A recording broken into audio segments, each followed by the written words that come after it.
मंगलम यस्य स्वयं स्वभावाप्ति स्वभावे तस्मै कर्मणः तस्मै संज्ञानरूपाय नमोस्तु परमात्मने।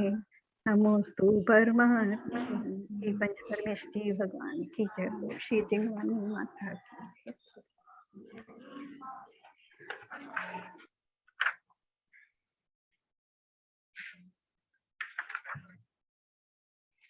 26 श्लोक हो गए हैं हमारे। पहले वाले जो 2 हमने करे थे पिछली क्लास में, है ना, उसको फिर से रिवीजन करते हैं और फिर उसके बाद आगे चले। 25 नंबर का श्लोक है। किसी का कोई वो तो नहीं है, किसी को और पीछे से कुछ पूछना हो? रिवीजन करा किसी ने? आजकल बहुत बिजी है टाइम ही नहीं मिलता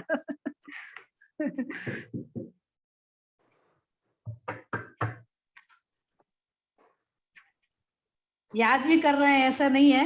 15 तक याद हो गए हैं मेरे को, 15 श्लोक याद हो गए हैं। मुझे नहीं याद हुए हैं। मैंने पहले 5-6 मेरे श्लोक याद हो गए थे। भाव सबका याद है, पूरे के पूरे श्लोकों का दिमाग में घूमते भी रहते हैं, लेकिन श्लोक नहीं याद हो रहे। फिर वो भूलती हूँ तो उनका आगे पीछे क्रम भूल जाता है, और क्रम नहीं जुड़ता तो फिर उनका विषय भी हट जाता है। हाँ सही है। नहीं, वो तो दिन में 3-4 बार दोहराना पड़ता है, तब थोड़ा वैसे याद होता है, फिर अगले दिन फिर दोहराओ। तो अभी तक 15 ही तक हो पाए हैं। आंटी मेरे तो मिक्स हो जाता है सहस्त्र नाम वाले श्लोक और ये ना, मतलब बोलते बोलते ही दोनों की लय सेम है ना, तो उसके बाद वो आ जाता है, फिर देखती हूँ तो अरे गलत बोल दिया, ऐसा हो जाता है। सहस्त्र नाम याद है पूरा? नहीं, उसके भी श्लोक ऐसे याद कर रहे हैं ना, तो ऐसा वो ऐसे मिक्स, जैसे रोज बोलते हैं तो वो मिक्स, इसमें स्टोपदेश याद करते हैं तो वो मिक्स हो जाते हैं। मेरा भी साथ में स्वाध्याय दूसरा चल रहा है ना, तो फिर थोड़ा उधर इधर उधर हो जाता है, एक जगह नहीं लग पाता है। चलो ठीक है, जैसे भी लगे जितना भी लगे।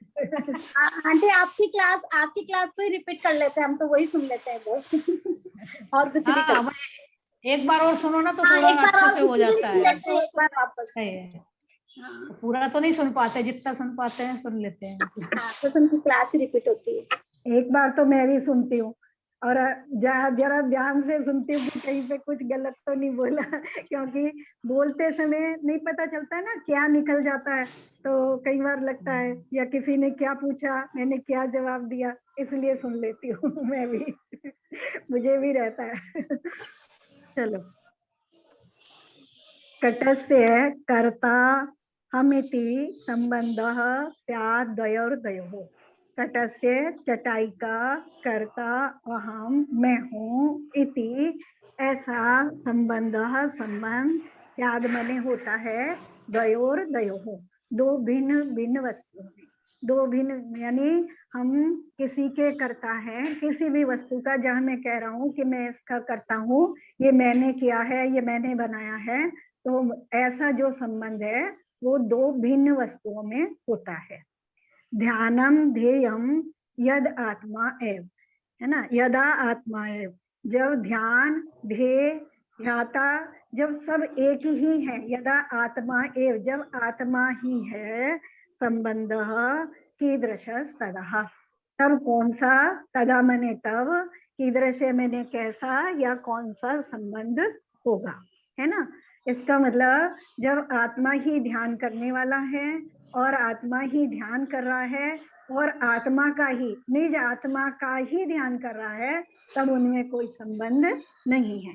अगर जैसे हम ध्यान करते हैं, है ना, तो मान लो अगर हम पंच परमेष्टि का ध्यान कर रहे हैं, तो तब तो हम ध्येय अलग है ना, ध्येय अलग है। अगर हम उनका ध्यान कर रहे हैं और ध्यान करने वाला मैं हूँ, तब तो 2 भिन्न वस्तुएं हो गई ना। पंच परमेष्टि का ध्यान कर रहे हैं तब वो भिन्न वस्तुएं हो गई, तब उनमें हमारा संबंध है, और वो ध्यान, जो वो ध्यान है वो शुभोपयोग रूप है ना, तो उसमें बंध है। कौन सा बंध है? पुण्य बंध है, उसमें शुभ आश्रव है और शुभ का ही बंध है। लेकिन जब निज आत्म स्वरूप का ही जब हम ध्यान कर रहे हैं, तो वहां कोई अन्य वस्तु भिन्न वस्तु नहीं है, और जहाँ भिन्न वस्तु नहीं है वहाँ बंध नहीं है, वहाँ कोई संबंध नहीं है, तो बंध ही नहीं है ना। निज आत्म तत्व का ही यहाँ ध्यान हो रहा है। तो जो शुद्ध उपयोग में है वो इसी प्रकार का ध्यान होता है। आंटी वो ऐसे ही हो गया ना, व्यवहार और निश्चय वाला, समय दर्शन वाली बात, जैसे कल अंकल जी बता रहे थे। हाँ, कि जैसे ये हम निश्चय से बात है। निज में है तो वो निश्चय हो गया। हाँ, जहाँ पर की अपेक्षा नहीं है, पर से कोई संबंध नहीं है, पर की अपेक्षा कोई कथन भी नहीं किया जा रहा है, वो निश्चय नैसा कथन है। और जहाँ पर सापेक्ष कथन किया जा रहा है वो व्यवहार नैसा। परमात्मा भी पर में आ जाएंगे। हाँ, जैसे परमात्मा का चिंतन कर रहे हैं, हाँ, पंच परमेश्वरी का, तो ये सब ये भी पर में आएंगे। हाँ, देखो हाँ। परमात्मा में जब परमात्मा शब्द हम यूज करते हैं तो परमात्मा में तो दो चीजें आ जाती हैं। एक तो जो परमात्मा बन चुके, यानी कार्य रूप परमात्मा है ना, जिन्हें हम हाँ। पंच परमेष्टि के, जिन्हें हम अनंत और सिद्ध परमेष्टि के अंतर्गत रखते हैं, है ना। और जब हम कारण रूप परमात्मा, यानी जिसमें परमात्मा होने की शक्ति है, वो हर जीव द्रव्य में है, उसको हम कारण परमात्मा कहते हैं। आचार्यों ने परमात्मा को भी दो प्रकार से कहा है, एक कारण परमात्मा, एक कार्य परमात्मा। कार्य परमात्मा तो वो हैं जो परमात्मा बन चुके हैं, यानी अरहंत और सिद्ध, वो कार्य परमात्मा में आ जाते हैं। लेकिन कारण परमात्मा उसे कहते हैं जो जीव द्रव्य में परमात्मा बनने की जो शक्ति है, यानी जो मैं परमात्मा बनूंगा, मैं अपने कारण परमात्मा से परमात्मा बनूंगा, यानी मेरा कारण, मैंने खुद में से ही मैं परमात्मा बनूंगा ना। जब परमात्मा बनूंगा तो मेरी वो पर्याय मुझ में से ही निकलेगी, है ना। तो मैं स्वयं का कारण मैं ही हूँ, यहाँ उसी की बात कर रहे। ध्यानम ध्येयम ध्याता, यानी कारण, जब कारण भी मैं हूँ, कार्य भी मैं हूँ और करने वाला भी मैं हूँ, तब उसमें कोई संबंध नहीं है। तो जब हम अपने कारण परमात्मा की ध्यान करते हैं, यानी आगे जो बताने वाले हैं, अपने जो स्वभाव रूप जो हमारा तत्व है या द्रव्य है, जब हम उसका चिंतन करते हैं तो वो अपना कारण परमात्मा है। तो जब उसका चिंतन करते हैं तो वो निश्चय के अंतर्गत आता है। उसका जब कथन करेंगे तो वो निश्चय नहीं से होगा, और जब पंचमरेष्टि का ध्यान करेंगे तो वो व्यवहार चारित्र के अंतर्गत आएगा, और जब निज कारण परमात्मा का ध्यान करेंगे तो वो निश्चय चारित्र के अंतर्गत आएगा। ठीक है, थोड़ा डीप में चले गए वैसे, लेकिन तुम लोग बहुत दिन से पढ़ रहे और समझ रहे हो। मीन्स आंटी ऐसा हुआ ना कि हम तो कारण हैं और कार्य अरिहंत परमात्मा हो गए। नहीं, ऐसा नहीं, ऐसा नहीं है। नहीं मीन्स हमारा कारण है। हाँ जी, अपने लिए कारण है। हाँ, कारण हो गए ना, मतलब निज स्वभाव में। हाँ बोलो आंटी, जैसे हर व्यक्ति में परमात्मा बनने की योग्यता है, तो वो हम एक कारण बनकर कार्य, मतलब अरिहंत परमात्मा कार्य रूप परिणित है, ऐसा कुछ मतलब नहीं। देखो जो हाँ, जब हम अरिहंत बनेंगे जी, है ना, तो वो कार्य होगा जी, है ना। वो किसमें से होगा? हम में से होगा, हम में से होगा, वही कहना चाहते हैं। हम हमारे कारण हैं जी। जो अरिहंत बन गए, उनका वही जीव द्रव्य उनका कारण, उनके कारण हम नहीं है, नहीं ना वो हमारे कारण, निश्चय नय से है ना, निश्चय नय से ना हम उनके कारण हैं ना वो हमारे कारण। हमारा जो जीव द्रव्य है ना, जो शाश्वत शुद्ध निश्चय नय का जो कथन करेंगे, आगे बताएंगे उसको, वो हमारा कारण हम स्वयं हैं, उनका कारण वो स्वयं है। जब हम उन्हें कारण मानते हैं तो व्यवहार नय से मानते हैं, है ना, वो व्यवहार नय से, तब वो हमारे कारण है। ठीक है, चले। हाँ, 26 नंबर का श्लोक चलते हैं ना। बध्यते मुच्यते जीवः सममो निर्ममः क्रमा तस्मात् सर्व प्रयत्नेन निर्ममत्वं विचिन्तयेत्। बध्यते बंधता है, मुच्यते छूटता है, सममो जीवः, कौन बंधता और छूटता है? जीव की बात कर रहे हैं, है ना। जीव ही बंधता है और जीव ही छूटता है। कैसे? सममो निर्ममः क्रमात्, क्रम से लगा लेंगे, है ना, पहले वाले के साथ पहले वाला। बध्यते सममो, ममत्व सहित या ममता सहित बनता है, और निर्ममः मुच्यते, यानी ममता रहित होकर के, निर्ममत होकर के मुच्यते छूट जाता है। तस्मात् इसलिए सर्व प्रयत्नेन सब प्रयत्नों से, सब प्रकार के प्रयत्नों से निर्ममत्वम विचिंतये, निर्ममत्व पने का विचार, विचिंतित विचार करना चाहिए। सब प्रकार से, सब प्रयत्नों से निर्ममत्व पने का विचार करना चाहिए। सर्व प्रयत्नों से किस अपेक्षा से लगाएंगे? सर्व प्रयत्न का क्या मतलब है, कैसे लगाएंगे सर्व प्रयत्नों को?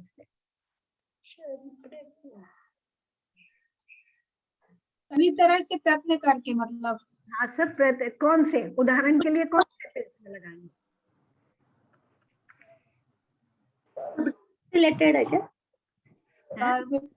ऐसे ही है, जर्नल है। अच्छा, ऐसे राग से देखो, हम सुखी होने के लिए कौन से प्रयत्न करते हैं? सुखी होने के लिए हम जो प्रयत्न कर रहे हैं, कषायों की मदद। सुखी होने के लिए कौन से प्रयत्न करते हैं?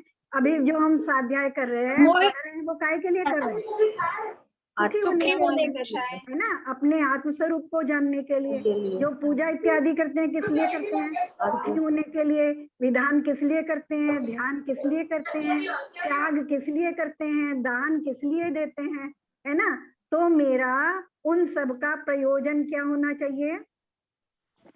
वो सारे प्रयत्न मैं सुखी होने के लिए कर रहा हूँ, है ना। इसी मार्ग इसमें लगा रहे हैं, संसार मार्ग की बात नहीं कर रहे हैं अभी कि वहां सुखी होने के लिए हम क्या प्रयत्न करते हैं। यहाँ जो हम सुखी होने के लिए प्रयत्न कर रहे हैं, क्योंकि जो हमारा ग्रुप है ना, वो सब ऐसे प्रयत्न करने वालों में से है ना, सब करते हैं ये काम।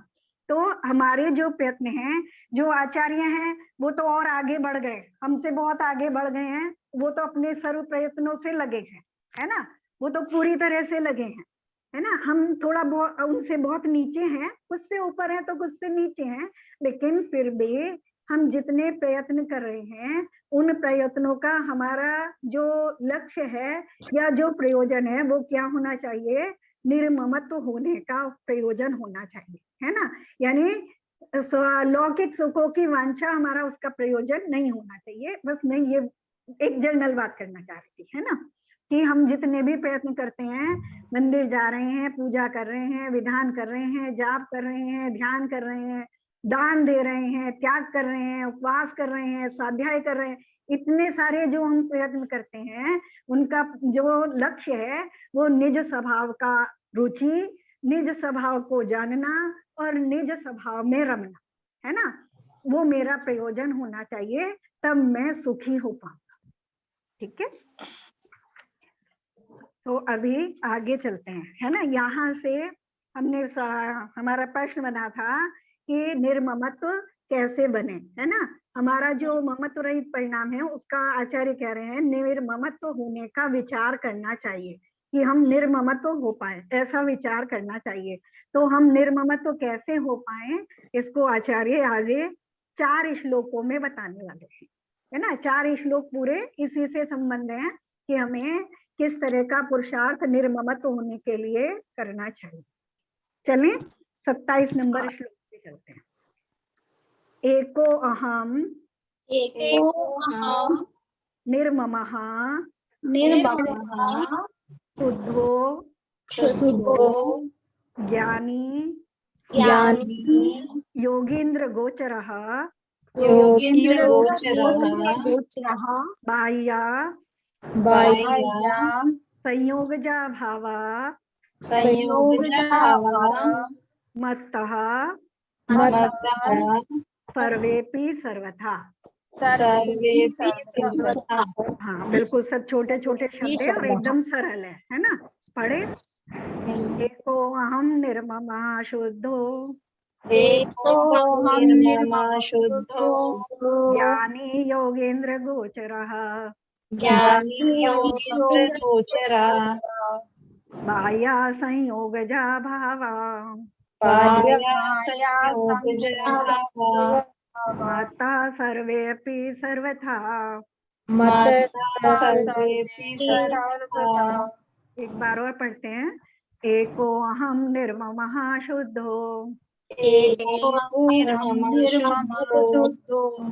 ज्ञानी योगेन्द्र गोचरः ज्ञानी योगीन्द्र गोचरा बाह्या संयोगजा भावा बाह्या संयोगजा भावा मत्तः सर्वेपि सर्वथा मत्तः सर्वेपि सर्वथा। शब्द बिल्कुल सरल हैं, है ना। चलते हैं। एको अहम, एकह अहम संधि हो गई है। एकह मने एक हूँ, अहम मने मैं एक हूँ, है ना। निर्ममः निर्ममत्व हूँ, शुद्धो शुद्ध हूँ, निर्ममत्व हूँ, शुद्धः शुद्ध हूँ, ज्ञानी ज्ञानमय हूँ, है ना। ज्ञान मेरा गुण है ना, ज्ञान वाला हूँ मैं, तो ज्ञानी, जो ज्ञान वाला है वो ज्ञानी, मैं ज्ञानी हूँ, ज्ञान गुण की अपेक्षा बात कर रहे हैं ना। योगेंद्र गोचरः, योगेंद्र जो योगियों में इंद्र के समान है, श्रेष्ठ है। तो इसमें हम अरहंत परमेष्टि यानी केवली भगवान और शुद्ध केवली दोनों को ले सकते हैं। सिद्ध परमेष्टि इसके अंतर्गत नहीं आते क्योंकि वो मुनि अवस्था उनकी नहीं है। यहाँ योगियों की बात कर रहे हैं, तो योगेंद्र में जो श्रेष्ठ मुनिराज हैं, है ना, और उसमें सबसे श्रेष्ठ तो अरहंत केवली होते हैं, उसके बाद शुद्ध केवली होते हैं, फिर गंधर्व इत्यादि होते हैं, है ना। तो योगेंद्र गोचरः, गोचरः मने उनके द्वारा अच्छी तरह से देखा जाना जाता हूँ, है ना। प्रत्यक्ष जो अरहंत परमेष्टि हैं वो तो प्रत्यक्ष भी आत्मा को देखते हैं, और जो शुद्ध केवली और जो उच्च श्रेणी के जो योगी हैं वो स्वानुभव से उसको जान पाते हैं। ठीक है। योगींद्र गोचरः, जो योगींद्रों के द्वारा यानी श्रेष्ठ मुनियों के द्वारा, योगियों के द्वारा मैं देखा जाता और जाना जाता हूँ। ठीक है। बाह्यः, बाह्य जो कुछ भी बाह्य है यानी भिन्न है, बाह्य का मतलब मुझसे भिन्न है, ऐसे संयोगजा, संयोगजा संयोग से उत्पन्न होने वाले, संयोगजा संयोग से उत्पन्न होने वाले, भावा, भावा मने भाव और पदार्थ, जितने भी पदार्थ हैं, मत्तः मुझसे, सर्वे अपि, सर्वे अपि सभी, सर्वथा, सर्वथा सब प्रकार से, है ना, सब अपेक्षाओं से, बाह्या, बाह्या शब्द यहाँ लास्ट में आएगा, बाह्या माने भिन्न है। ठीक है। एक बार फिर से देखते हैं। चिंतन करना है ना, पहले श्लोक में बता के आए हैं कि चिंतन करना है। किसका चिंतन करना है? निर्ममत्व पने का, यानी जब भी मैं ध्यान करूं या मेरा हर समय भी किसी भी समय मेरा चिंतन ऐसा हो सकता है ना, जो इस प्रकार का चिंतन है वो निर्ममत्व पने का चिंतन है। अभी निर्ममत्व पना करने के लिए हमें कुछ करना है क्या? नहीं। क्या कह रहे हैं? निर्मम, मैं तो निर्मम ही हूँ, है ना, मैं निर्ममत्व ही हूँ, मुझे कुछ करना नहीं है ना। जो हम कहते हैं ना कि कैसे होगा, हम निर्ममत्व कैसे हो सकते हैं, हमें निर्ममत्व करने के लिए कुछ करना नहीं है, मैं निर्ममत्व ही हूँ। मुझे तो बस उस अपने जो मेरा वो स्वभाव है, जो मेरा स्वभाव है वो निर्ममत्व पने का ही है ना। मुझे तो बस अपने उस स्वभाव का लक्ष्य करना है, उसे जानना है, उसका चिंतन करना है ना। फिर से देखें।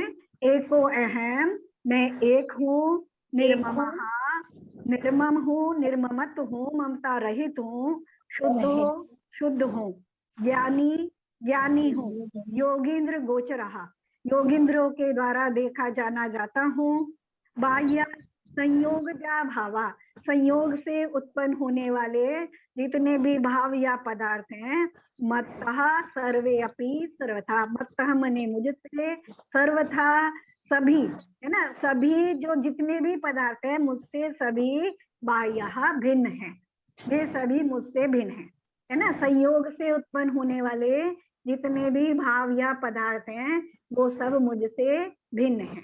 शब्द क्लियर हो गए। अब इसका भाव देखते हैं। एको अहम, मैं एक हूँ, है ना।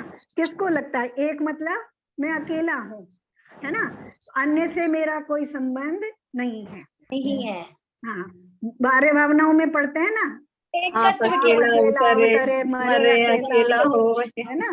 और वो अभी ये इसमें पढ़ा था ना, 6 डाला में, जीव को साथी सगा न कोई। हाँ, और 6 डाला में पढ़ा था, शुभ अशुभ कर्म फल जेते, भोगे जिये एक ही तेते, सुतधारा होई न सीरी, सब स्वार्थ किंग है भीरी, है ना। तो एक हूँ मैं, पूजा में भी जो आता है क्या पूजा में भी जो आता है वो भी हो गई ना, एकाकी एकत्वली हाँ, मैं एकाकी एकत्व, ये सब एकत्व भावना के में वर्णन आता है ना।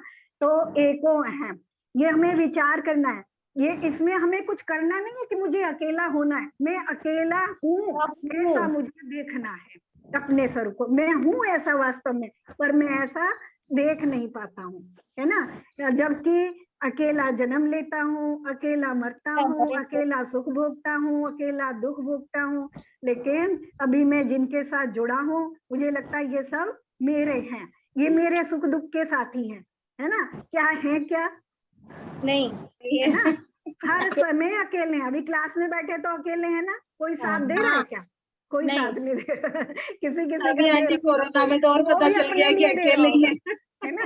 अगर कोरोना होगा तो अपने लिए दे रहा होगा, कोरोना काल में तो और समझ आ गई, है ना। और देखो जितने भी अगर घर में 4 मेंबर हैं, हर समय हम चिंतन करें, देखो उनका द्रव्य अलग, उनका क्षेत्र अलग, उनका काल, उनका परिणमन अलग, उनका भाव अलग, शरीर भी जैसा उनको मिला है, उनका रंग रूप, उनकी रुचियां, उनका सब कुछ सबका अलग अलग, है ना।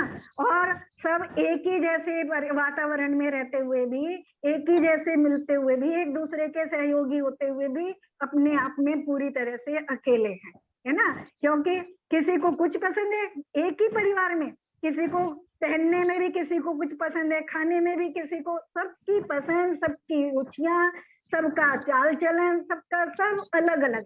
हर समय हम सबको अलग देख सकते हैं कि हर जीव अपने आप में अकेला है ना।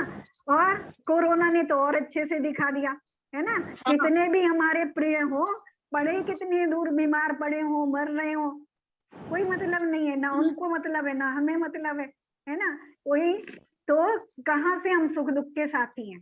अपने परिवार का भी कोई हॉस्पिटल में भर्ती है तो जा नहीं सकते, बस ज्यादा फोन पे बात कर लेते हैं, बस इससे ज्यादा क्या कर पाते हैं, कुछ नहीं कर पाते, है ना।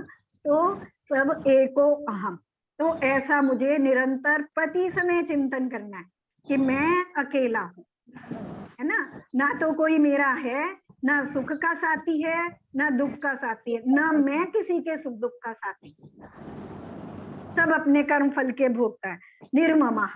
और जब मैं अकेला हूं तो ममत्व रहित होऊंगा ही, है ना। फिर मैं किससे ममत्व करूं, जब मेरा कोई नहीं है और मैं किसी का नहीं हूं तो ममत्व कैसा है, क्योंकि एक में तो ममत्व हो नहीं सकता, अपने से कोई अपने की ममता थोड़ी ना करता। अगर अपने में भी हम 2 वस्तुओं को एक रूप मान रहे हैं, यानी शरीर और आत्मा को एक रूप मान रहे हैं, तब शरीर से ममत्व कर रहे हैं, वहां भी भिन्न वस्तुएं हैं।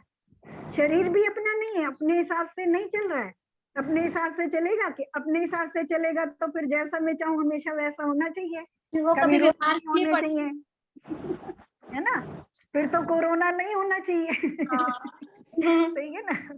तो निर्ममत, तो मैं स्वभाव से ही निर्ममत हूँ, है ना, क्योंकि एक में ममत्व नहीं होता। ममत्व यानी मेरापना, मैं किसी को मेरा कहूंगा, वो 2 भिन्न वस्तुएं होंगी ना, जैसे मैंने उस दिन उदाहरण दिया था कि मैं मेरी बहन नहीं हूँ, मैं मेरी माँ नहीं हूँ, है ना। तो मेरापना 2 भिन्न वस्तुओं में होगा, है ना, किसी अपेक्षा से लगा रहे हैं।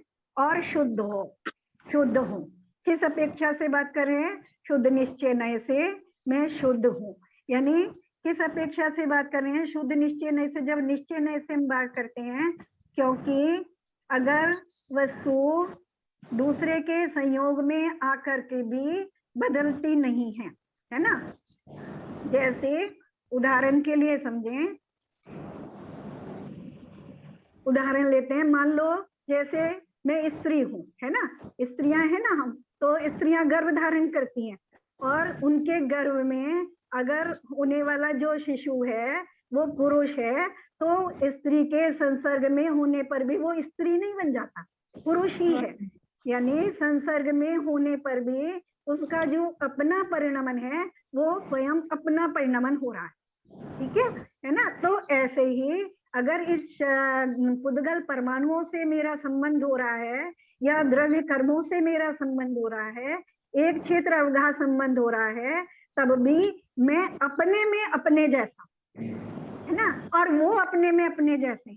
शरीर मेरे रूप नहीं हुआ है, शरीर कभी ज्ञानी नहीं होता, और मैं ज्ञान और दर्शन स्वभाव वाला हूँ वो मैं कभी जड़ रूप नहीं होता, है ना। या मेरे अंदर उसके जो गुण हैं, रूप रस गंध इत्यादि हैं, वो मेरे अंदर नहीं आते। अगर मुझ में रूप रस गंध आ जाते तो आत्मा को किसी भी माध्यम से देखा जाना जा सकता था, है ना।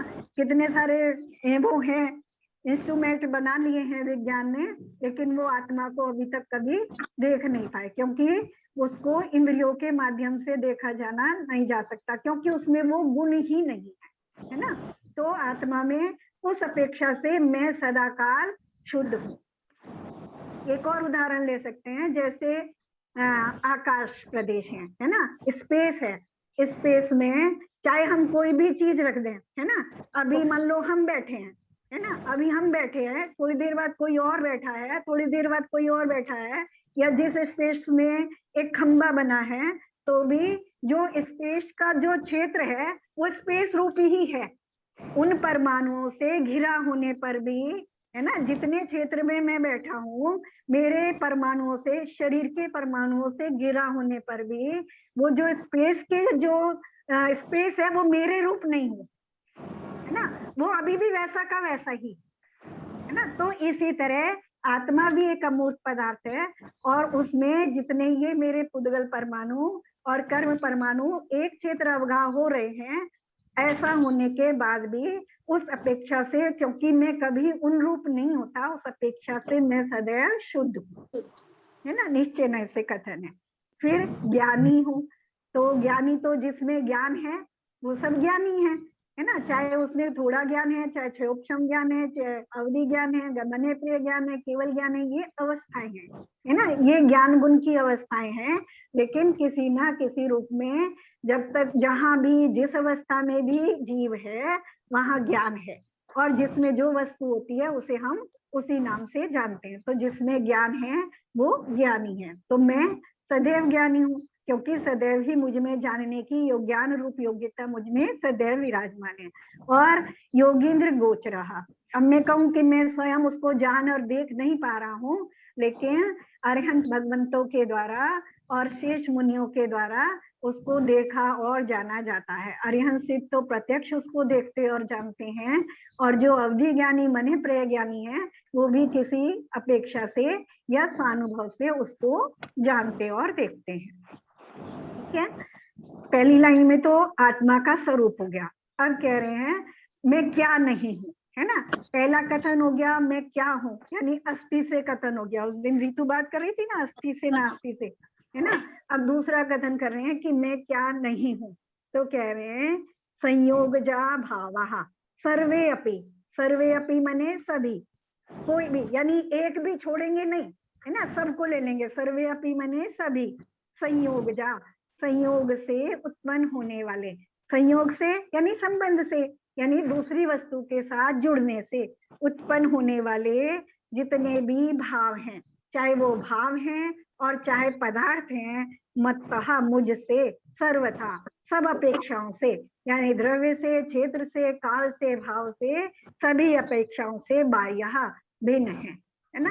अब मैं जिस समय ये चिंतन करने बैठा हूँ, अगर किसी वस्तु का चिंतन मेरे अंदर चल रहा है या किसी चीज का विकल्प आ रहा है, मान लो शरीर का ही विकल्प आ रहा है, मैं ध्यान कर रहा हूँ, मैं ऐसा चिंतन कर रहा हूँ कि मैं एक हूँ, मैं निर्मल हूँ, निर्मम हूँ, शुद्ध हूँ, ज्ञानी हूँ।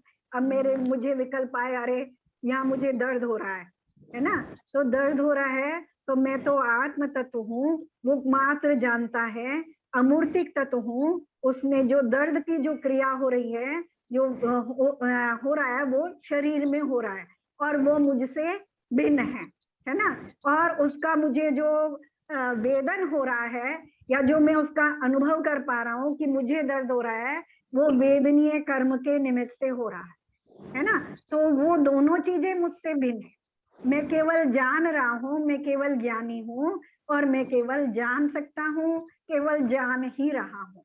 तो ऐसे बाह्य संयोग से उत्पन्न होने वाले जितने भी भाव हैं या बाहर में दिखने वाले जितने भी पदार्थ हैं जो कर्मों के निमित्त से नौ कर्म रूप में मेरे पास उपस्थित हैं, वो सब मुझसे भिन्न है।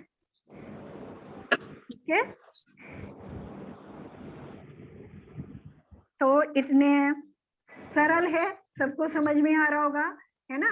ऐसा करने के लिए मुझे कुछ करना नहीं है, बस मुझे अपने स्वरूप का चिंतन करना है और इससे मैं निर्ममत्व हो पाऊंगा, है ना। अब दूसरे श्लोक में जो शुद्ध आत्मा होती है तो वो सबका एक जैसा ही रहता है क्या? अरिहंत भगवान ने उसका वर्णन नहीं किया कि कैसे दिखती है, क्या है?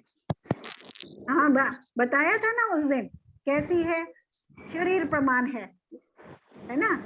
उस दिन हमने पढ़ा था ना, स्वानुभव सुव्यक्त, स्वसंवेदन सुव्यक्त और तनु मात्रो निरत्यय, सबकी ऐसी ही है, सबकी स्वसंवेदन से जानी जा सकती है। सब में ज्ञान है ना, जानने में आ रहा है, सब में ज्ञान है ना।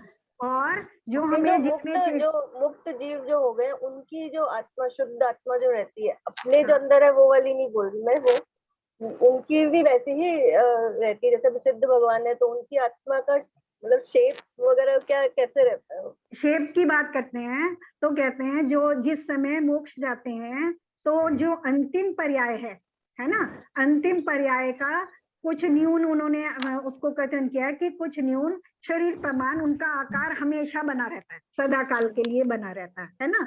जैसे मान लो पानी का कोई आकार नहीं है ना, लेकिन जिस बर्तन में हम उसे जमा दें वही आकार ले लेते हैं, तो वही आकार उसका बना रहता है ना। जब तक वो उस वातावरण में रहेगा तब तक उसका वही आकार बना रहेगा।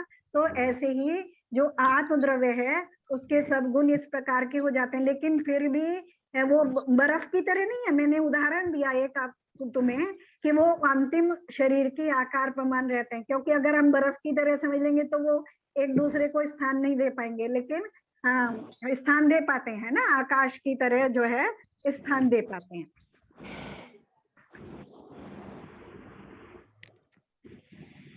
देखो अब आचार्यों ने तो जैसा जितना शब्दों के माध्यम से दिखाया जा सकता है उतना पूरा दिखा रहे हैं, है ना। सब चीजों के उदाहरण भी जितने प्रत्यक्ष में उदाहरण हैं उतने दिए जा सकते हैं। जैसे शरीर प्रमाणता कि चींटी के शरीर में भी वही आत्मा है ना, आत्मा के पूरे उतने के उतने प्रदेश हैं। और एक बड़ा हाथी है, उसके अंदर भी एक ही आत्मा है, एक ही द्रव्य जीव द्रव्य है ना। तो उसका उदाहरण दे के ऐसा क्यों है, ऐसा कैसे है, तो उन्होंने बता दिया कि जैसे प्रकाश, दीपक का प्रकाश, अगर दीपक को एक छोटे बर्तन में रख दो तो उसका प्रकाश छोटे बर्तन में फैलता है, और एक बड़े कमरे में रख दो तो बड़े कमरे में फैल जाता है। तो ऐसे आत्मा के प्रदेशों में संकोच विस्तार की शक्ति है, ऐसे उन्होंने उसके आकार को दिखाया। और ज्ञान और चेतना के माध्यम से सब जीवों को हम अनुभव कर पाते हैं कि ज्ञान और चेतना है, तो जैसी ज्ञान चेतना हम में है ऐसी सभी जीवों में जो हमसे नीचे हैं, जिनका ज्ञान का चौकसन कम खुला है, हमें कम नजर आ रहा है, वो भी हमारे जैसे ही आत्मा है, लेकिन कर्मों का भार अधिक होने से उनका ज्ञान कम खुला हुआ है। और जो अरिहंत सिद्ध हैं वो उनका ज्ञान का आवरण पूरा खुल गया है ना। तो वो तीनों लोग को, तीनों समस्त द्रव्यों को, पर्यायों को एक साथ जान देख पा रहे हैं। आंटी जब विग्रह गति जब रहती है तब फिर कौन सा मतलब कैसे रहता है जीव का? देखो विग्रह गति में भी बस ये शरीर नहीं रहता, बाकी कारमान शरीर, हाँ कारमान शरीर और तेजस शरीर रहता है साथ में, है ना। लेकिन जिस समय सिद्ध भगवान जब यहाँ से 14वें गुण स्थान से जब सिद्ध बनते हैं तब कारमान और तेजस शरीर भी नहीं रहता, केवल आत्मद्रव्य रहता है ना। कारमान शरीर का कहीं पे मैंने पढ़ा था, अभी याद नहीं आ रहा कहाँ पढ़ा था, तो उसमें उन्होंने बताया था कि उसका रंग होता है, क्योंकि वो भी पुद्गल परमाणु है ना, कारमान जो द्रव्य है वो भी पुद्गल परमाणु है, तो शायद उसका थोड़ा ग्रे जैसा रंग उन्होंने बताया था। तो अभी मुझे पूरा इस समय याद नहीं आ रहा अच्छे से, तो मैं कंफर्म नहीं कर सकती, लेकिन ऐसा शायद उनका वो था। मतलब ये कार्बन शरीर का तो अपने अपने भावों के हिसाब से, क्योंकि बोलते हैं ना कि कर्म शरीर में 6 लेशियां भी निहित रहती हैं। तो जैसे जिनके ज्यादा भाव खराब होंगे तो थोड़ा रंग है तो उनका थोड़ा और खराब रंग रहेगा। जैसे दूसरी गति में जा रहा था कार्बन शरीर। नहीं, कार्बन शरीर का नहीं, इस बारे में अभी नहीं चर्चा कर सकते क्योंकि मुझे अच्छे से आंटी याद विग्रह गति का अंकल जी ने बताया था कि पुतले के रूप में निकलते हैं। मतलब आत्मा जो है पुतले के रूप में गमन करती है। हाँ, विग्रह गति में तो वो उनका पूर्व शरीर का आकार रहता है। मान लो जैसे हम यहाँ भी स्त्री हैं, हम यहाँ से मरेंगे और जब तक हम दूसरी जगह, चाहे हम कहीं भी जन्म ले रहे, मान लो तिर्यंश में ले रहे या देव में ले रहे या नरक में ले रहे, वहां जाने के बाद हमारा वैसा आकार बनेगा। यहाँ से जब तक हम उस जगह पहुंचेंगे, है ना, तब तक, जब तक हमें 1 समय 2 समय 3 समय बस इतने ही लगते हैं, चौथे समय तो अवश्य पहुंच जाता है, उतने समय तक ये स्त्री वाला आकार बन गए। अच्छा, आंटी एक समय से दूसरे समय तक, मतलब जैसे एक से दूसरे में जा रहे हैं तो वो बीच वाला जो स्पेस होता है, जो टाइम है, चाहे 1 समय 2 समय, वही विग्रह गति कहलाती है ना। हाँ, बस वही विग्रह गति कहलाती है। हाँ, बस उतना सा समय जी। और वो 3 समय से ज्यादा नहीं होता है ना, 1 समय 2 समय 3 समय, बस इससे ज्यादा नहीं होता। 3 मोड़ का रहता है ना, 3 समय। हाँ, उस विषय को वहीं पे लेंगे, है ना। चलो ठीक है, कोई नहीं, बीच में विकल्प आ जाते हैं। चलो आगे चलें, 28 नंबर श्लोक चलें। दुख संदोह भागित्वम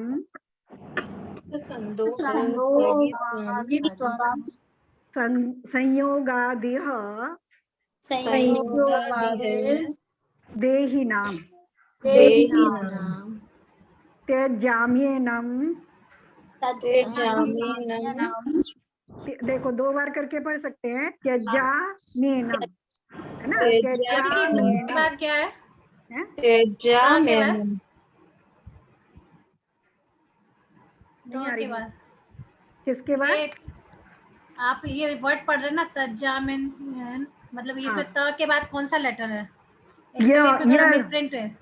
अच्छा, ये शब्द है ते, आधा तो यो, त्यजाम्येनम। हाँ, त्यजाम्येनम, त्यजाम्येनम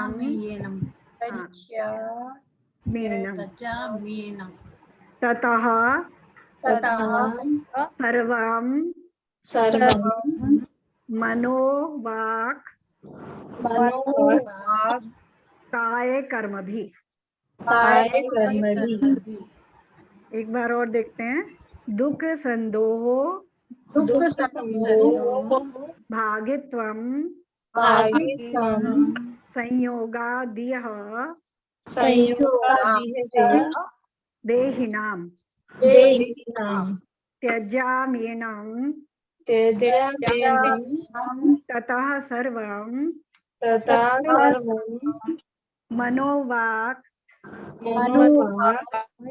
काय कर्म भी। दुख संदोह भागित्वम संयोगादिह देहिनाम त्यजाम्येनम ततः सर्वं मनोवाक् काय कर्म भी।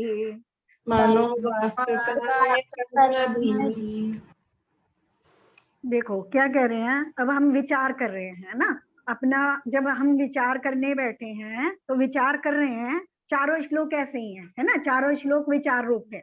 हम विचार कर रहे हैं, पहले में हमने विचार किया कि मैं अकेला हूँ, निर्मवत हूँ, शुद्ध हूँ, ज्ञानी हूँ, योगेंद्र गोचर हूँ, और बाह्य जितने भी संयोगज भाव हैं वो सब मुझसे भिन्न है ना, वो मुझसे अलग है, उनका मुझसे कोई संबंध नहीं है। अब यहाँ क्या कह रहे हैं, दुख संदोह, दुख संदोह दुखों के समूह का, है ना, दुखों का समूह, दुख संदोह, संदोह माने समूह। पहले शब्द देख लेते हैं फिर उसका भाव देखेंगे। दुख संदोह दुखों का समूह, भागित्वम उसकी भागीदारी यानी भोगना, दुखों के समूह की भागीदारी या दुखों के समूह को भोगना। संयोगाद अलग अलग कर लेंगे, संयोगात और यह शब्द उसमें से अलग कर लेंगे। संयोगात संयोग से, यह मने इस लोक में, ठीक है। देहिना देहधारियों, यह शरीरधारी है ना, संसार में जितने भी शरीरधारी जीव हैं, यानी अरहंत भगवंतों की बात नहीं कर रहे हैं, संसारी जीवों की बात कर रहे हैं, क्योंकि उनको दुख नहीं होते है ना। तो दुखों के समूह को भोगना संयोग से, ये मने इस लोक में, इस संसार में, देहिनाम देहधारियों का, ठीक है। अब अगली लाइन पे आ जाते हैं, शब्द अर्थ देख लें पहले, फिर उसको इकट्ठा करके देखेंगे। त्यज्यामी एनम, दो शब्द हैं इसमें है ना, त्यज्यामी एनम। त्यज्यामी मने त्याग करता हूँ, त्यज्यामी त्याग करता हूँ, एनम मने इनका, ततः इसलिए, सर्वम सबका, यानी इन सबका, इसलिए इन सबका त्याग करता हूँ, है ना। किससे कैसे त्याग करता हूँ? मनो मन से, वाक वाणी से, काय शरीर से, और कर्म भी कर्मों के द्वारा, है ना। मन वचन काय की क्रिया के द्वारा मैं इन सब का त्याग करता हूँ, ठीक है। अब इसका वो इकट्ठा करके इसका अर्थ देखते हैं। सबसे पहले लगाएंगे इह, है ना, ऊपर की लाइन में संयोग आ दिए है ना, इह, इस लोक में, देहिना संयोगात देहिना, संयोग से शरीरधारियों को दुख संदो भागित्वम, दुखों के समूह को भोगना पड़ता है, ठीक है। इस संसार में शरीरधारियों को संयोग से, संयोग के कारण, यानी पर द्रव्यों से जुड़ने के कारण दुखों के समूह को, यानी एक आध दुख को नहीं, दुखों के समूह को, बहुत सारे दुखों को भोगना पड़ता है ना। ततः इसलिए, एनम सर्वम, इन सबको, किन सबको? संयोगों को, है ना, दुखों को नहीं, संयोगों को, जड़ को, क्योंकि दुख को नहीं छोड़ सकते हम। दुख को कैसे छोड़ सकते हैं? संयोगों से अपना ममत्व भाव हटा लें, है ना। जिनके साथ मैं जुड़ रहा हूं उनके साथ नहीं जुड़े तो दुख अपने आप निमट जाएगा। तो एततः इसलिए, एनम सर्वम, इन सभी संयोगों को मैं मनो वाक काय कर्म भी, मन वचन और शरीर की क्रियाओं से त्यज्यामी छोड़ता हूँ, है ना। क्योंकि जब मैं अपने स्वरूप का चिंतन कर रहा हूँ, 4 श्लोकों में पूरा चिंतन है, निर्ममत्व होने का विचार है ना। तो वहां स्वरूप को देखें और अपने स्वरूप के अलावा जो भिन्न वस्तुएं मुझे ममत्व पैदा कर रही हैं उनको देखें, है ना। तो पहले में बता दिया, फिर दूसरी लाइन में जब कहा था संयोगज जो भाव है ना, वो मुझसे भिन्न है। तो अब यहाँ दिखा रहे हैं जितने संयोगज भाव हैं वो ही मुझे दुख देने वाले हैं, और मुझे उन्हें क्या करना पड़ेगा? उन अपने संयोगी भावों को, यानी जिनके साथ मैं जुड़ रहा हूँ, जिनसे मैं संयोग कर रहा हूँ, उनसे अपने मन वचन काय की क्रियाओं को उनसे अलग करना पड़ेगा, है ना। तो वही बता रहे हैं, फिर से देखें, दुख संदो भागित्वम संयोगाद इह देहिनाम, इह इस लोक में, यानी जब तक भी हम संसार में हैं, और देहिनाम जब तक हम शरीरधारी हैं, है ना। जब तक संसार में हैं तब तक पर्याय हैं, है ना, किसी ना किसी रूप में। जब तक जीव संसार में रहता है तो शरीर के साथ ही रहता है, बिना शरीर के नहीं रहता, चाहे शरीर औदारिक हो चाहे वैक्रियक हो, और कारमान तेजस तो सभी को रहता है। तो विग्रह गति में भी कारमान और तेजस रहता है ना, तो बिना शरीर के कभी नहीं रहता। तो इस लोक में शरीरधारियों को संयोग के कारण, यानी पर द्रव्यों से जुड़ने के कारण, अपने से भिन्न वस्तुओं के जुड़ने के कारण दुख संदो भागित्वम, दुखों के समूह का भागीदार बनना पड़ता है, यानी दुखों के समूह को भोगना पड़ता है। ततः इसलिए, एनम सर्वम, मैं इन सब को, मनोवाक काय कर्म भी, मन वचन काय की क्रियाओं से, कार्यों से, कर्मों से त्यागता हूँ, छोड़ता हूँ।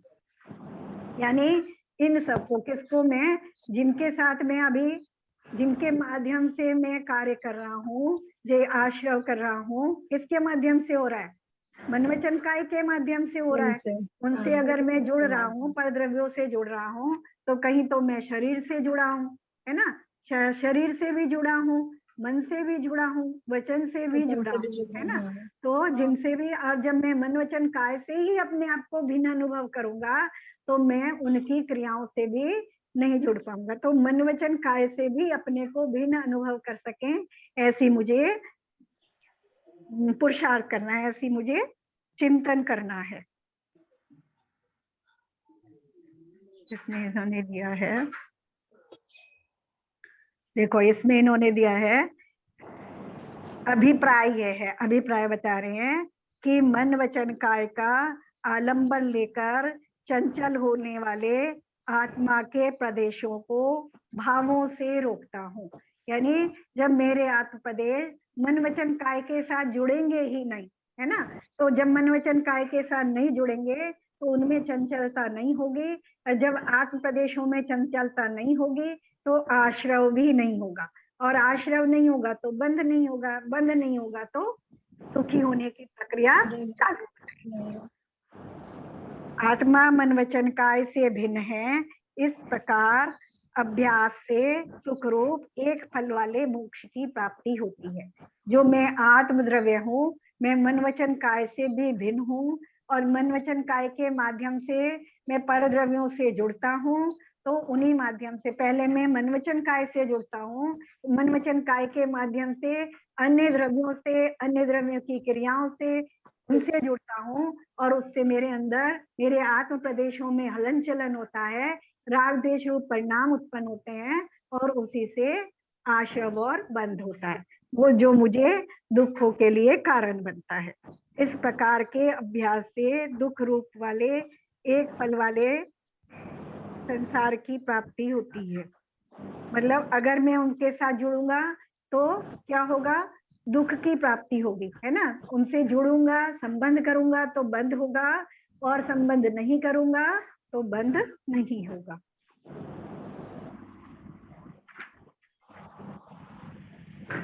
बस 2 ही श्लोक लेने ना, 2 और हैं, वो भी इसी तरह का चिंतन बताने वाले हैं, लेकिन अगली बार ले लेंगे उनको। आज के तो बहुत ही अच्छे लगे हैं श्लोक। हाँ, आज का तो ये हमारे साथ तो उल्टा ही है आंटी, हमारे तो किसी संबंध नहीं रहता तो हम दुखी हो जाते हैं। हाँ ये कोई जैसे हमसे हम किसी बोलता से नहीं कोई है, या अपेक्षा कोई रखते हैं, किसी तो ज्यादा दुख होता है, और बल्कि अब समझ में आया कि कोई दुखी होने की जरूरत नहीं है, बल्कि अच्छा है नहीं। हाँ, इसी का नाम पुरुषार्थ है। जो हम पुरुषार्थ की बात करते हैं, है ना, जो ज्ञानी है उन्हें, वो अकेला होने में आनंद का अनुभव करते हैं, है ना। जितने भी तभी तो देखो हमने परसों पढ़ा था ना कि उन्होंने क्या दिया था, आचार्य ने वो पढ़ा था ना, उसका आत्मानुशासन का था कि समाधि शतक का आत्मानुशासन का था शायद, कि हाथ पे हाथ रख के बैठ जाओ, है ना, और ये भगवान बनने की, बस ये सुखी होने की कला है। तो हाथ पे हाथ रख के भगवान की तरह, भगवान के दर्शन कर रहे हैं, और वो कैसे बैठे हैं, ना तो वो दूसरे को देख रहे हैं, नाशा दृष्टि रख के बैठे हैं, ना दूसरे को देख रहे हैं, ना कर रहे हैं, ना जान, ना मतलब भोग रहे हैं, किसी वस्तु से कोई संबंध नहीं रखे हैं, और हम उनको परम सुखी मानते हैं, है ना। तो वो परम सुखी होने का तरीका वो अपने आकार से हमें अभी भी दिखा रहे हैं, है ना। और गुरुओं ने जिनवानी के माध्यम से बताया, तो वो वहां जो अपने आप को कह रहे थे ना कि ऐसे बैठ जाओ, तो वो वहां अपने आप को भी संबोधन दे रहे थे कि जब तक जो संघ में है, आचार्य हैं, गुरु हैं, है ना, जब तक वो इस प्रकार होकर के नहीं बैठते हैं, संघ की व्यवस्था में लगे हैं, हम जैसों को उपदेश देने में लिखे हैं, शास्त्र लिखने में लगे हैं, तब तक वो भी अपने अंदर में आनंद का अनुभव नहीं कर पाते, उस आनंद का। यानी इसीलिए वो कह रहे हैं कि अकेले अकेले होने में जितना आनंद है, क्योंकि मैं जो हूँ उसको मानने में जो मुझे संतुष्टि होगी, है ना। देखो जो हम दिखाना चाह रहे, मान लो अभी लौकिक में भी देखें, जो गुण मेरे अंदर नहीं है ना, कोई गुण है मेरे अंदर नहीं है और मैं उसको दिखाना चाहूँ, मान लो मेरा रंग गोरा नहीं है और मैं अपने को गोरा दिखाना चाहूँ, तो क्या करूंगा, पूरा दिन उसी में लगा रहूंगा, है ना। दुनिया भर के प्रोडक्ट ढूंढूंगा, दुनिया भर के वो ब्यूटी पार्लर ढूंढूंगा, और मतलब मेरा उपयोग हर समय उसी में लगा रहेगा। तो मैं कितना दुखी हूँगा। और जैसा मैं हूँ वैसा मुझे दिखाना, तो मेरा पूरा का पूरा समय, मेरा पूरा उपयोग, मेरे मन की पूरी शांति वैसी की वैसी बची है ना, फिर मुझे कुछ नहीं करना। तो लौकिक में भी हम देखते हैं कि जैसे हम हैं वैसा ही हम अपने को दिखा रहे हैं, तो हम दुखी नहीं है ना। तो जैसा, तो ऐसे ही जैसा मैं स्वभाव से हूँ, जब मैं वैसा ही अपने आप को देखूंगा तो मेरे दुख अपने आप दूर हो जाने वाले है ना। मुझे क्या चिंतन करना है, तो वो कह रहे हैं, पहले ही बताया उन्होंने, विचिंतित है ना, चिंतन करना है मुझे। कैसा चिंतन करना है? जैसा मैं हूँ। और जैसा मैं हूँ, मैं उसको किस माध्यम से अभी देख रहा हूँ, क्योंकि जब छोटे बच्चे होते हैं तो शुरू में तो पहले माँ ही उनको बताती है। अगर वो बच्चा मोमबत्ती की लो की तरफ बढ़ रहा हो, मोमबत्ती को पकड़ रहा हो, है ना, तो माँ उसको कहती है कि नहीं इसको छूना मत, जल जाओगे, है ना। उसको रोकती है, इशारे से रोके, समझा के रोके, डांट के रोके, और वो वैसा श्रद्धान करके वैसा नहीं मानता है। तो और जब तक वो, और जब वो उसको छू करके देख लेता है फिर उसका अनुभव बिल्कुल पक्का होता है। तो अभी हम क्योंकि अपनी आत्मा को प्रत्यक्ष नहीं देख सकते, तो अभी आचार्य हमें जैसा दिखा रहे, माँ की तरह जिनवानी माँ, जैसे जिनवा माँ हमें संबोधित करती है, लौकिक आचरण को हमें सिखाती है, ऐसे ये माँ जिनवानी हमें हमारे वस्तु स्वरूप को और हमारे सुखी होने रूप आचरण को हमें बता रही है ना। तो अभी हम इस माध्यम से वैसा उसको अनुभव करने का कोशिश करें, है ना। और जब हम स्वयं ही अनुभव कर लेंगे, क्योंकि फिर हम उस रास्ते पे चलेंगे तो हमें स्वयं ही अब अनुभव आ जाएगा कि अकेला होने में कितना सुख है ना। लेकिन हमारी सोच क्या है? अभी हम देखो, एक उदाहरण लेते हैं, अपने गृहस्थी में इसे लेंगे उदाहरण, क्योंकि हमें गृहस्थी समझ में आती है ना। मान लो जिनके पास में अभी परिवार नहीं है ना, बच्चे नहीं रह रहे हैं, अपने अकेले रह रहे हैं, तो अभी वो केवल मान्यता में मान लें कि हमारे बच्चे हमारे पास नहीं है, हमारे बच्चे नहीं है, या हमारे पास हमारे बच्चे नहीं है, तो मान्यता में दुखी हो लें। लेकिन वो वास्तव में उनसे ज्यादा सुखी हैं जिनके बच्चे उनके पास हैं है ना, या बच्चे हैं जिनके बच्चे हैं। तो देखो ना, जब से बच्चे पैदा हुए हैं तब से लेकर के उनकी सेवा में नौकरों की तरह लगे हैं, 24 घंटे उनकी सेवा करने में लगे, अपना सब कुछ छोड़ करके, तन से, मन से, धन से, हर तरह से लगे, अपना सब छोड़ करके। तो अब बताओ, और जो अकेले हैं वो हमारी अपेक्षा से सुखी है कि नहीं, ये बताओ। लेकिन मान्यता में अगर वो नहीं मान रहे, लेकिन वस्तु का स्वरूप तो जैसा है वैसा, वो स्वतंत्र है और वो परतंत्र है। अगर बच्चा रात को 2 बजे जगा रहा है तो 2 बजे जग रहे, है ना, 4 बजे जगा रहा है तो 4 बजे। बच्चे के एग्जाम हो रहे तो लग रहा खुद के ही एग्जाम हो रहे हैं, लगे हैं पढ़ने में, है ना। और जिस समय अभी पूरा काम रसोई से करके आए हैं, निपट के आए हैं, 2 बज गए, सुबह से लगे हैं, 6 बजे से उठ के अभी आए, अभी कह रहे मम्मी भूख लगी है, कुछ दे दो। अभी कोरोना काल में तो और अभी पहले बच्चे जाते तो हम लोग के पास टाइम ही टाइम रहता था, पूरे दिन रहते हैं तो बिजी है, पूरे दिन तो ऐसा लगता है स्कूल जाएंगे तो। इस तरह हर चीज में अगर हम देखें तो हम जितने ज्यादा जुड़े हैं, है ना, जितने ज्यादा जुड़े हैं उतने ज्यादा हम दुखी हैं, और जितने ज्यादा हम अकेले हैं उतने ज्यादा सुखी हैं, क्योंकि वो वस्तु का वास्तविक स्वरूप है। लेकिन आंटी अकेले होते तो लोग डिप्रेशन में चले जाते हैं। तो उनकी वो मान्यता की बात है ना, वो मान्यता, हाँ आंटी, वो अकेला मान्यता की बात करेंगे तो डिप्रेशन में चले जाते हैं। नहीं, देखो ना, अपनी सोच ही तो बस बदलनी है। जब हम अपनी सोच हम बदल लेंगे तो हमें तो लगता है कि हम तो अकेले हैं, और इनके हमारे जो हमारे यहाँ तो देखो ना 4 मेंबर हैं, चारों बिल्कुल अलग अलग तरह के, चारों में से एक भी एक दूसरे से नहीं मिलता है, चारों बिल्कुल अलग है। एक का भी तो कौन किसका सहयोगी होगा बताओ? चारों की सोच, चारों का सोना, बैठना, खाना पीना सब अलग तरह का, चारों लोग। मेरे यहाँ भी ऐसे कोई भी एक दूसरे जैसा चारों का डिफरेंट। तो हमें तो भैया प्रैक्टिकल में दिखता है कि अकेले भी बस एक दूसरे का कर चुका रहे, एक दूसरे का जितना लेना देना उतना बराबर करने, इतना ही संबंध है बस। आंटी वो वाला तो हमेशा याद आता है कि पंछी अलग अलग जगह से आते हैं, पेड़ पर बैठते हैं और वो सुबह चले जाते, सुबह हाँ बहुत, इतना तो हमें हर इतना वक्त सुंदर, इतना सुंदर ये ग्रंथ है, लगता है हाँ। कि पढ़ना शुरू करो तो छोड़ो मत ना। बस ये दो बात तो हमेशा रहती है, एक जंगल में वो आग लगी और एक ये खग वाला, वो तो हर वक्त याद आता है। हाँ, अब उससे थोड़ा आगे बढ़ना, अब ये जो चल रहा है ना, हम लोग इसका का ना चिंतन करना। प्रेक्षा ध्यान में अभी दो तो आंटी हम शरीर नहीं, के संयोग से ही सुख का अनुभव हम लोग के ना अनुभव करते हैं, तो ये अब आगे वाले श्लोकों में शरीर के बारे में ही बताने वाले हैं, है ना। अभी संयोगों के बारे में बताया, फिर अपना स्वरूप बताया, फिर संयोग का स्वरूप बताया, और आगे जो शरीर है उसके संबंध में बताने वाले हैं, और 2 श्लोक इसी तरह का चिंतन है। तो चिंतन जब भी करें तो ये 4 श्लोक हमारा चिंतन करने के लिए। जब हम वहां स्वाध्याय करते थे, मंदिर में ध्यान करते थे ना, तो सरिता को याद होगा, उसको प्रेक्षा ध्यान कराया था, तो बीच में से थोड़ा सा मैंने लिया था उसमें। प्रेक्षा ध्यान में ना समय सार की एक गाथा थी ना, एक को अहम को खलु शुद्धो दंसन्नानमयो सदा रूवी नव्यथी मम किंचिवी परमाणु मिथ्यामुपी, है ना। जब तक मैंने ये नहीं पढ़ा था, तो कभी समय सार पढ़ा था, तो मुझे उसमें से 1-2 गाथाएं मतलब ऐसी याद हो गई थी कि वो चलती थी हमेशा, कि मैं एक हूँ, अकेला हूँ, शुद्ध हूँ, ज्ञान दर्शनमय हूँ, अरूपी हूँ, संसार में किंचित परमाणु मात्र भी मेरा नहीं है।